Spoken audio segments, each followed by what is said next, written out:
Well, hello, everybody. It is Bethany, Bethany Palmer, half of the Money Couple. Scott's going to come in just a second and say hi. We thought today would be kind of fun to do something different on our Love and Money Live. Many of you have asked about my cancer journey and all of that. And today, over the next couple weeks, is a real milestone time for me. And I just wanted to spend a little bit of time and share with you and give you an update. But before I do, here is my wonderful husband, Scott. He just wanted to wave and say hi. First day of school. Woo! Fun. All right. See y'all. Okay. Listen to her. She's amazing. Oh, thanks, honey. Okay.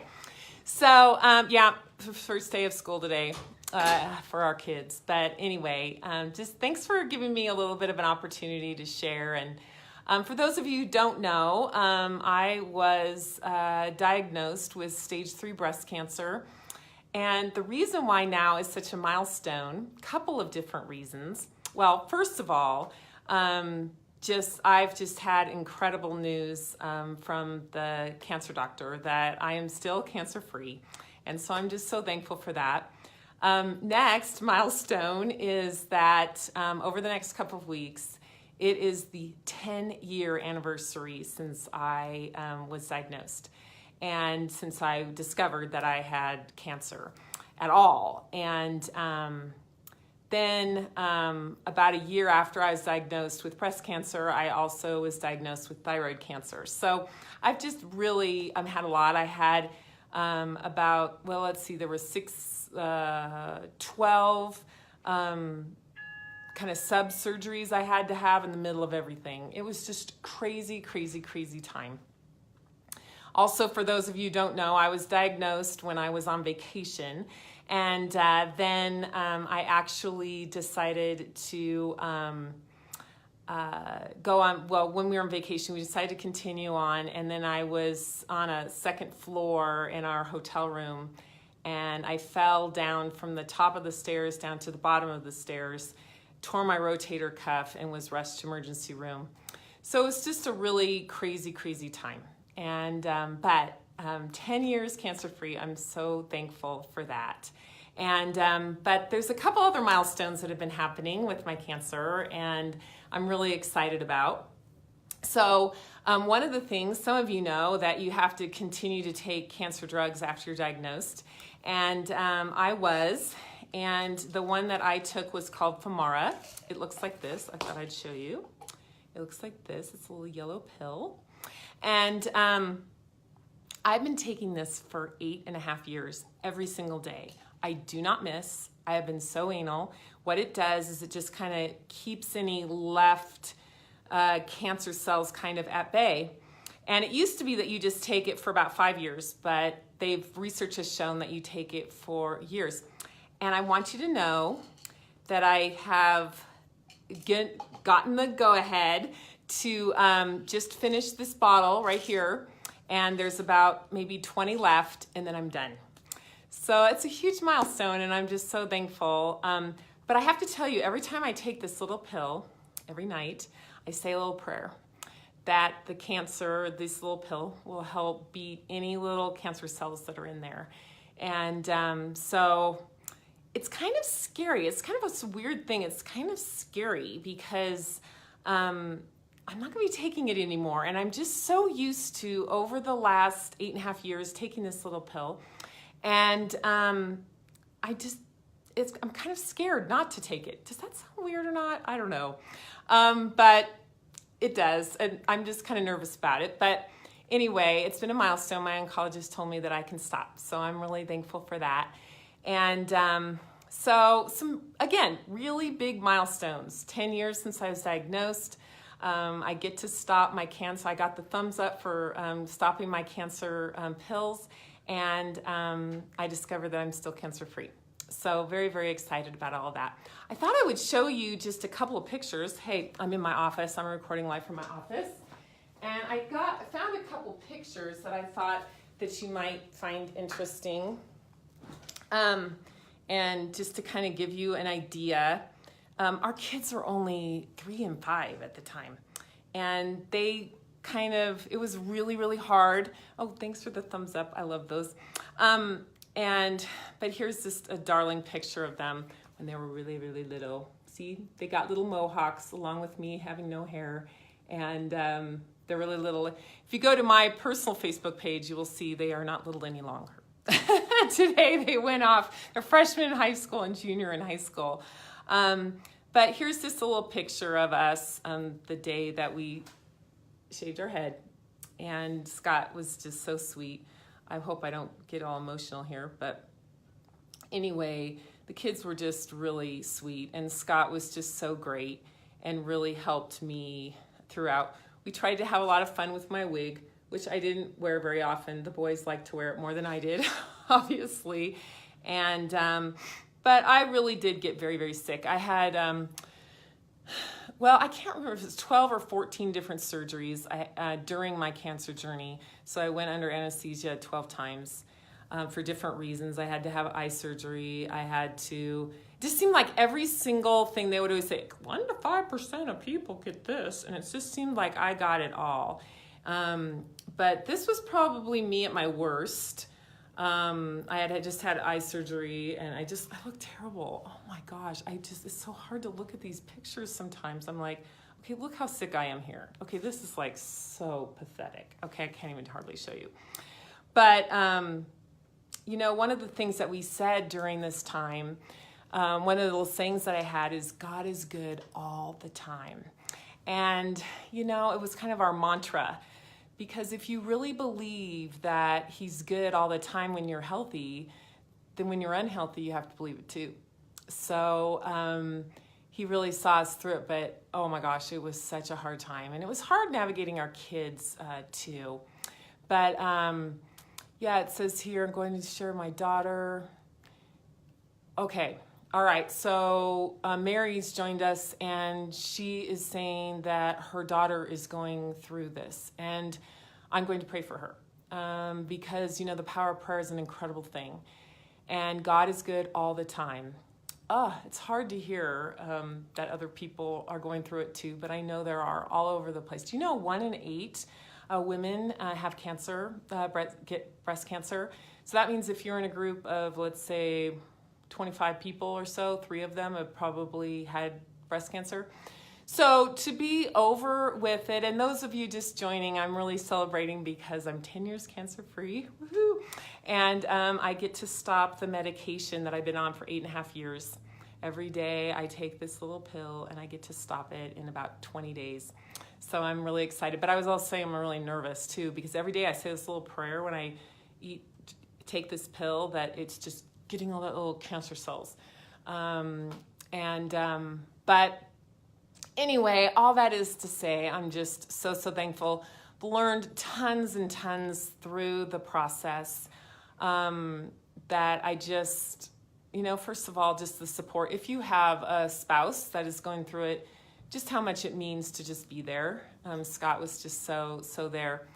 But, like I said, I'm a little nervous here. I'm going to stop taking these pills, but I have fear inside of me. I've been doing this for 8.5 years, just so hoping to just keep the cancer gone. And I'm going to stop those pills. Makes me nervous. Anyway, kind of some things that have really stuck out to me that I've learned and that I'm continuing to learn. I don't always remember these things, but these are the things that are sticking out to me. First of all, accepting help. Do you know, and maybe even some of you listening, we had 188 meals delivered to our home over about a 6-month period. And my wonderful sister-in-law, she organized them all, and from people we didn't even know. So it just meant so much to me, and I was not a big kind of person who would accept help. I mean, I was usually I can do it, so I can do this, but that's one thing I've learned, and I'm continuing to apply when someone says they want to help, accepting that help. And that was not easy for me, but I'm just trying to continue to do that. And then also, whenever someone needs a meal, man, I'm right there. Because I just really, it's just so helpful. When you're sick, to not have to take care of dinner, especially when we had our little kids, it was just such a relief. I just can't even tell you.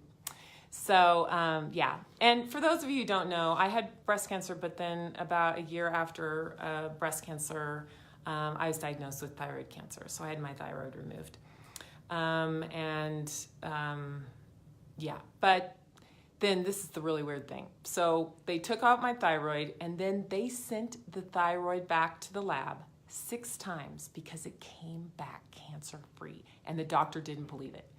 6 times. I mean, I would call and they go, oh, they're sending it back because there's some more questions. Anyway, when I went in and met with him, he ended up sending it back 6 times because he didn't believe it. I'm like, you know what? I was healed. So anyway, that's what I said. He thought it was kind of weird. But anyway, I don't have a thyroid. So now what I have to do is I have to take Synthroid, which looks like this. I thought I would kind of show you all my medications. So here's my Synthroid. So I still take that. I'm going to be taking that for the rest of my life. And then I also take the magic pill called Brisdil. This helps with hot flashes, just so you know. Any of you out there, it's incredible, and it's non-hormonal. It's the one that I could take because I had a double mastectomy. And then I had to have my I had to have hysterectomy about 2 years after all this, and so it kind of sent me into these weird hot flashes. Anyway, I love that pill. I just started that about a year ago. So anyway, so now I'm down to 3, but I'm going to be down to 2. So very thankful for that. All right, accept help. The next thing that I'm really remember is, and I'm trying to always remember, is that God's got it. You know, oh, we're having someone else join us. That scares me about correct lab results. Wow, I'm glad you're okay. Oh, thank you. Appreciate that. Lori, thank you.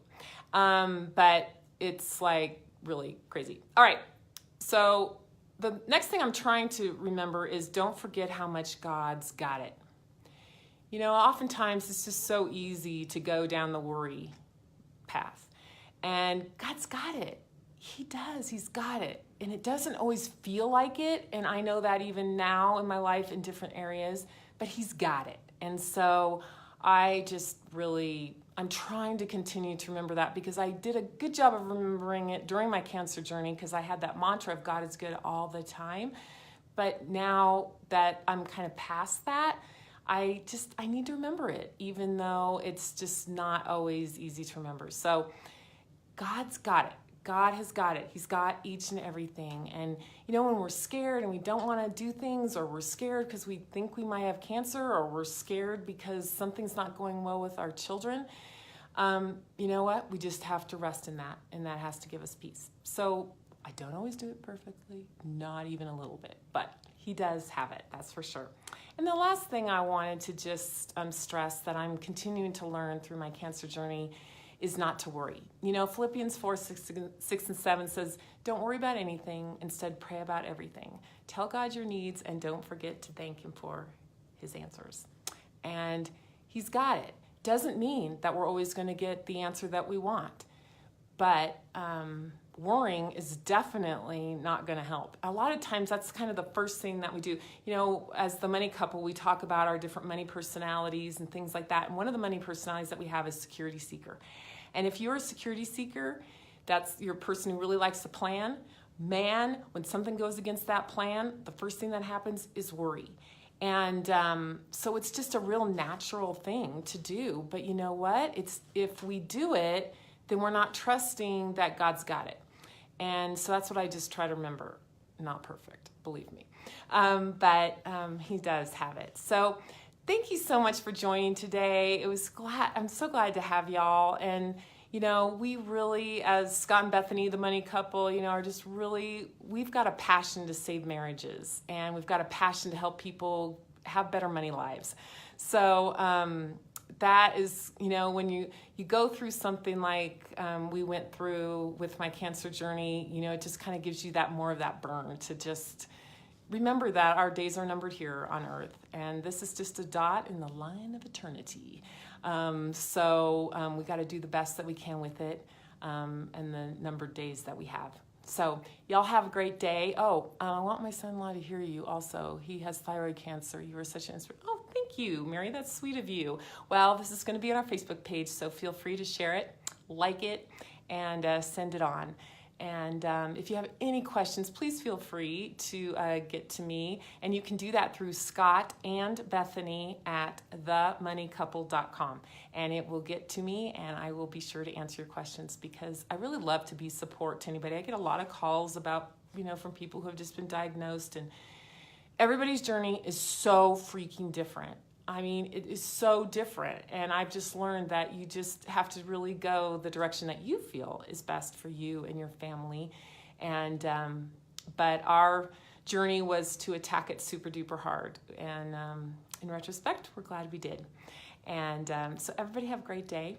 God bless, and as always, make it happen.